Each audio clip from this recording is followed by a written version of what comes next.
Students, ये kinds of pronoun है। Pronoun के 9 भाग होते हैं।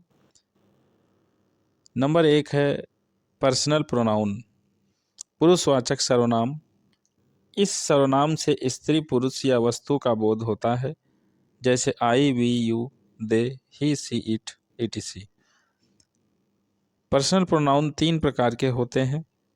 नंबर 1 फर्स्ट पर्सन। फर्स्ट पर्सन के अंतर्गत आई, we, me, my, us, our, ours आते हैं। Number 2 second person. Second person के अंतर्गत यू, योर, योर्स रखा जाता है।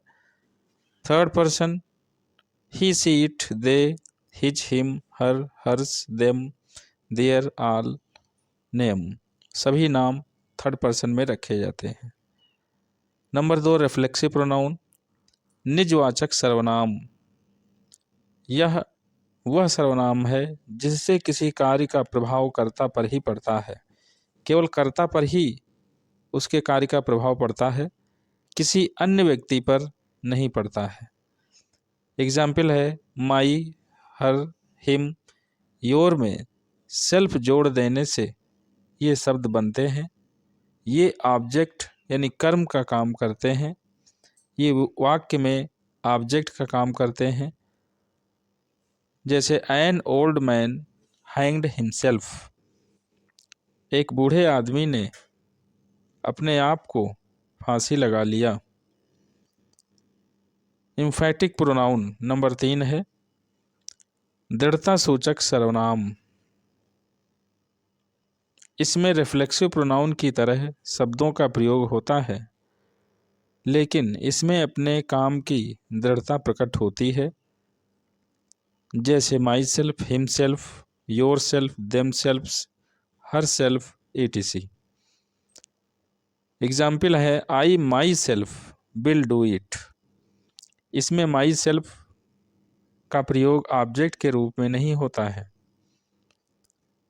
इसमें दृढ़ता प्रकट होती है। I myself will do it, मैं इसे स्वयं करूँगा।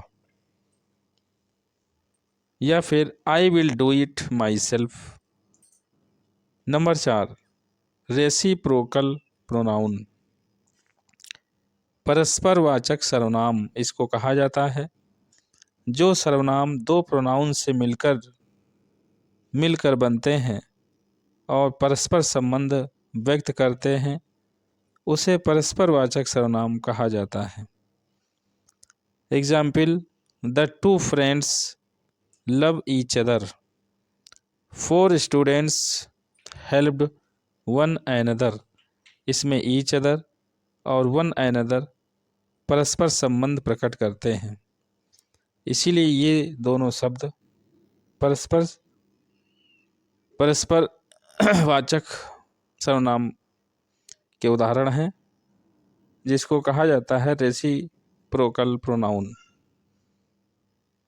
नंबर 5 है डेमोन्स्ट्रेटिव प्रोनाउन, संकेतवाचक सर्वनाम। इस सर्वनाम का प्रयोग किसी संज्ञा की ओर संकेत करने के लिए किया जाता है। इसमें दिस, दैट, दीज, दोज का प्रयोग किया जाता है।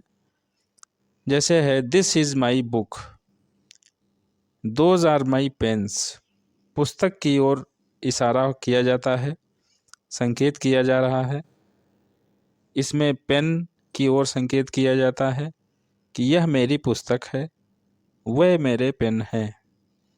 इसीलिए ये इसमें संकेतवाचक सर्वनाम है। नंबर 6 इंट्रोगेटिव प्रोनाउन, प्रश्नवाचक सर्वनाम। यह वह सर्वनाम होता है जिसका प्रयोग केवल प्रश्न पूछने के लिए किया जाता है। जैसे क्या, कब, कैसे, कहाँ, किसका, कौन, कितना आदि। जैसे व्हाट इज़ योर नेम, तुम्हारा क्या नाम है। हु आर यू, तुम कौन हो। हु कॉल्ड मी, मुझे किसने बुलाया। इसमें व्हाट, हु, वेयर इन शब्दों का प्रयोग इंट्रोगेटिव प्रोनाउन के रूप में हुआ है। नंबर 7 इंडेफिनिटिव प्रोनाउन, अनिश्चयवाचक सर्वनाम। ये अनिश्चित स्थिति को प्रकट करते हैं।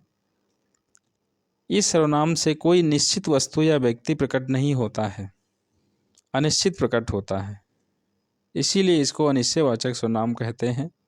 जैसे some, many, all, others, any, somebody and few etc।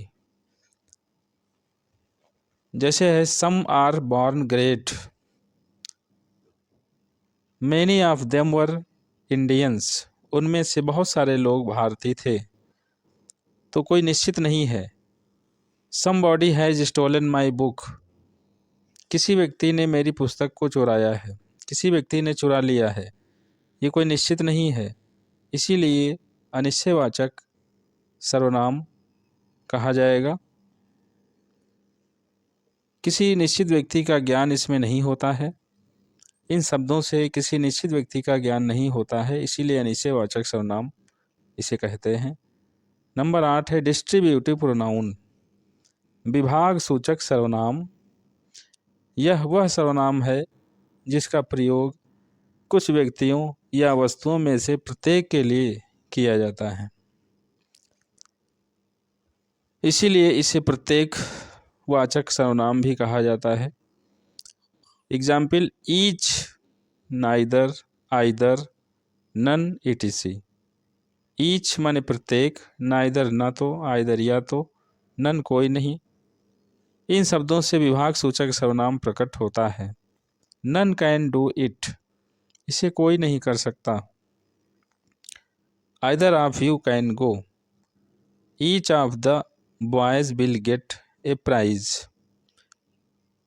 9 नवा है प्रोनाउन रिलेटिव प्रोनाउन, संबंधवाचक सर्वनाम। यह वह सर्वनाम है जिसका प्रयोग किसी संज्ञा से संबंध प्रकट करने के लिए किया जाता है। रिलेटिव प्रोनाउन का प्रयोग दो शब्दों या दो वाक्यों को जोड़ने के लिए किया जाता है।